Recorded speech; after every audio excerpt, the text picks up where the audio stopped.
नमस्कार, सत श्री अकाल, सलाम वालेकुम। कैसे हैं प्यारे दोस्तों। उम्मीद करता हूं आप लोग अपने घर में होंगे, सेफ होंगे, सुरक्षित होंगे और घर से बाहर तो आप बिल्कुल भी नहीं जा रहे होंगे। मैंने आपको पिछले वीडियो में भी इंस्ट्रक्ट किया था। तो आज का वीडियो मेरे प्यारे दोस्तों बहुत ही खास वीडियो है। क्यों खास है? क्योंकि ये टाइम चल रहा है कोरोना का और हम लोग पढ़ रहे हैं ह्यूमन हेल्थ एंड डिजीजेस। तो ह्यूमन हेल्थ एंड डिजीजेज में हमने स्टार्ट किया था, पिछले वीडियो में हमने देखा कम्युनिकेबल डिजीज, और कम्युनिकेबल डिजीज में हमने उनके 6 क्लासिफिकेशंस देखे और उसके बाद हमने आपको प्रॉमिस किया था कि अगला वीडियो हम लोग इन्फ्लुएंजा पे बनाने वाले हैं। तो हाजिर हूं मैं आपके वीडियो, आपके नए टॉपिक इन्फ्लुएंजा से। तो सबसे पहले मेरे प्यारे दोस्त मैं आपको बता दूं कि इन्फ्लुएंजा है क्या।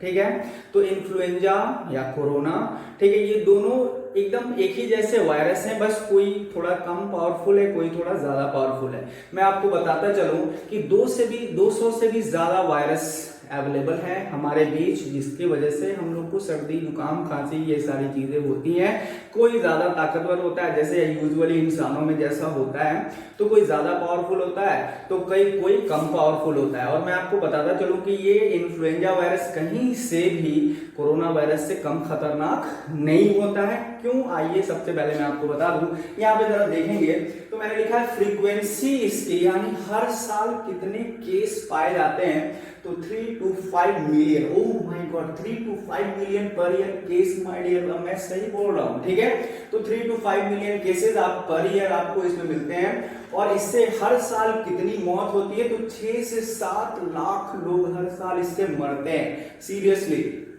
आप तो समझ ही रहे हैं कि ये कितना खतरनाक है। और इसकी और थोड़ी सी और मैं आपको स्टोरी इसकी बताऊं, फिर मैं आऊं आपके टॉपिक पे।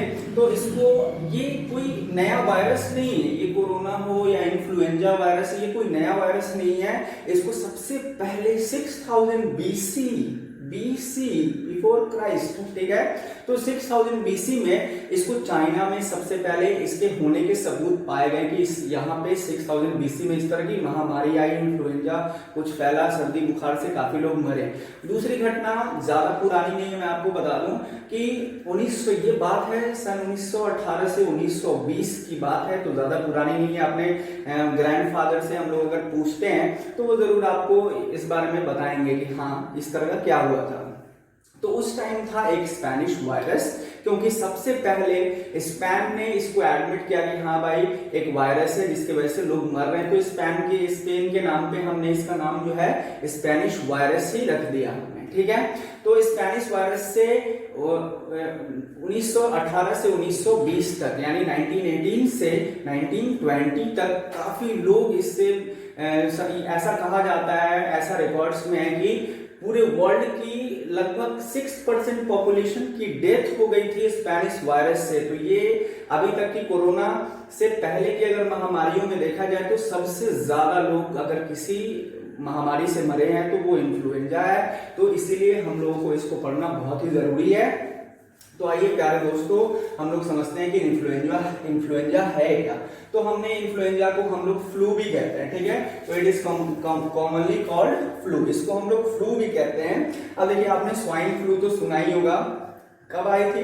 2009 में स्वाइन फ्लू, बर्ड फ्लू। ठीक है, तो आपने जितने भी फ्लू वाले नाम होते हैं, यार जरूरी नहीं है कि हर नाम में फ्लू लिखा ही रहे, तो वो सारे, बहुत सारे जो वायरल डिजीजेज हैं वो आप समझिए इन्फ्लुएंजा वायरस की वजह से होते हैं। और ये बहुत ही ज्यादा इन्फेक्शियस है, यानी ये बहुत ही खतरनाक है, बहुत ही ज्यादा लोगों को ये इन्फेक्ट करता है। हम लोग आगे देखने वाले कि कैसे होता है, सारी चीजें हम लोग एक एक करके देखेंगे।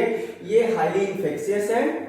इसका जो पॉजिटिव ऑर्गेनिज्म है, यानी ये किस माइक्रो ऑर्गेनिज्म से होता है? तो ये होता है आपको इन्फ्लुएंजा वायरस से। इन्फ्लुएंजा वायरस के या तो आप इसका नाम आप कहेंगे माइक्सो वायरस, या फिर इसको हम लोग ऑर्डो माइक्सो वायरस भी हम लोग कहते हैं। ठीक है, अगर आप अगर इससे इन्फेक्टेड होते हो तो आपको सिम्टम्स क्या आने वाले हैं मेरे दोस्तों, जरा सिम्टम्स को देखेंगे। तो सिम्टम्स में हम लोग यहाँ पे हम लोग कह रहे हैं फीवर। ठीक है, यानी आपको बहुत बुखार लगेगा, 100 से 200 के बीच में आपको बुखार, इससे ज्यादा भी बहुत सारे केसेस में इससे ज्यादा भी हो सकता है। किस केस में होगा अगली लाइन में हम लोग देख रहे हैं। तो फीवर, आपके ना एकदम नाक से नेटा पोटा चलते ही रह सकता है। ठीक है, छींक आ सकती है आपको, हाँ आपके गले में खराश आ सकती है, सोर थ्रोट हो सकता सकता है, आपकी वॉइस जो है हार्शी हो सकती है, हेवी हो सकती है, गला छिल सकता है आपका, ठीक है। या फिर अगर आपके ग्लैंड्स हैं, गिल्टी वगैरह अगर है यहाँ पे, तो वो उनमें इंक्रीमेंट हो सकता है, वो बढ़ सकते हैं, काफी पेनफुल भी हो सकता है, ठीक है।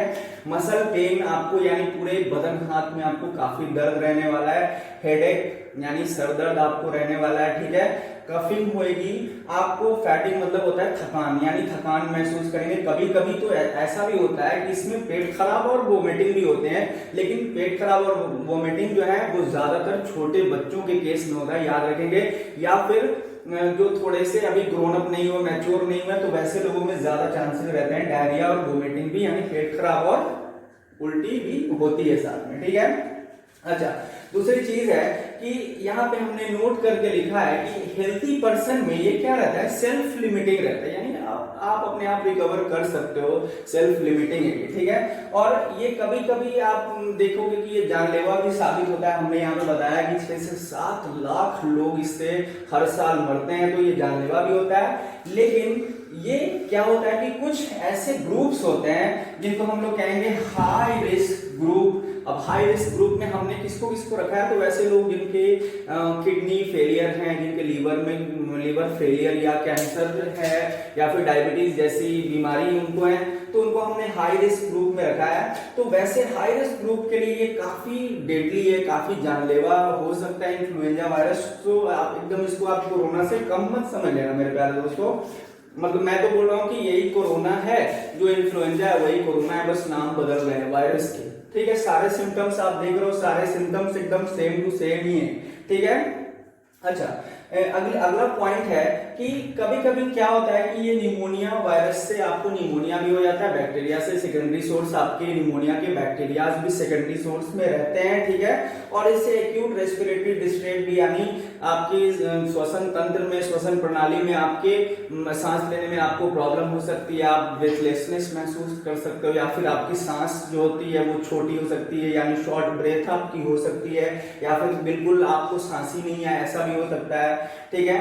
अच्छा, फिर इससे मेनिंजाइटिस एक तरह का ब्रेन फीवर है, यानी आपके दिमाग में बुखार लगी, ब्रेन फीवर है, ठीक है। इसमें क्या होता है कि आप इतने हाई टेम्परेचर से आपके ब्रेन के अंदर के जो चीजें हैं वो सारी एकदम पिघल जाती है, ठीक है। इस तरह का ब्रेन फीवर, आदमी एकदम मतलब हेल्पलेस हो जाता है, समझो, ठीक है। मैंने देखा है केस मेनिंजाइटिस का, ठीक है। और कभी कभी क्या होता है कि अगर ये इस इन्फ्लुएंजा वायरस के कारण अगर आपको पहले से कोई हेल्थ प्रॉब्लम है, जैसे अगर आपको अस्थमा है या कार्डियोवास्कुलर डिजीज है आपके, तो उसमें इजाफा हो सकता है आपको इन्फ्लुएंजा वायरस के वजह से, ठीक है। अब देखिए, तो अब ये समझिए कि इसका इंक्यूबेशन पीरियड कितने दिनों का है, ठीक है। इंक्यूबेशन पीरियड का मतलब होता है कि आप जब आपकी बॉडी में इंटर करता है तो आपको कितने दिनों में आपको सिम्टम्स दिखने लगते हैं, यानी डेवलपमेंट ऑफ सिम्टम्स कितने दिनों के अंदर हो जाता है।